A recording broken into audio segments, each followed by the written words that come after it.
মেয়েটি প্রাচীনকালে একটি মোবাইল ফোন বের করলে রাজা ভয় পেয়ে যায়। এরপর মেয়েটি তার ব্যাগ থেকে নানা রকম স্ন্যাক্স বের করে। সে রাজাকে এক প্যাকেট ঝাল মশলাদার স্টিক চেখে দেখতে বলে।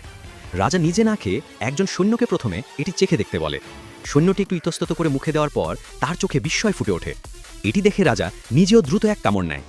এরপর মেয়েটি এক বোতল কোলা বের করে। রাজা এবং তার পাশে দাঁড়ানো সৈন্য দুজনেই সেটি পান করতে চায়, কিন্তু কৃপণ রাজা সৈন্যটিকে পান করতে দিতে অস্বীকার করে এবং সঙ্গে সঙ্গে তাকে বাইরে বের করে দেয়। পরের দিন রাজা যখন মেয়েটির সাথে খাবার খাচ্ছিল, তখন ঝাল স্টিক খাওয়ার পর তার রন্ধনশিল্পীদের তৈরি সাধারণ খাবার আর ভালো লাগছিল না। মেয়েটি রাজার মনের কথা বুঝতে পেরে টেবিলে একটি অদ্ভুত নকশা তৈরি করে। নকশা দেখে ভৃত্যেরা সঙ্গে সঙ্গে প্রস্তুতি শুরু করে এবং অল্পক্ষণের মধ্যেই মেয়েটির সামনে একটি বিশাল হটপট রাখা হয়। মেয়েটি চপস্টিক দিয়ে মাংসের একটি টুকরা তুলে খেতে শুরু করে। মেয়েটি বিভিন্ন ধরনের ডিপিং সসও প্রস্তুত করে, যা রাজার মনোযোগ আকর্ষণ করে। রাজা কোনো দ্বিধা ছাড়াই মাংসের একটি টুকরা তুলে মুখে দেয় এবং অপ্রত্যাশিতভাবে এর স্বাদ সকলকে অবাক করে দেয়।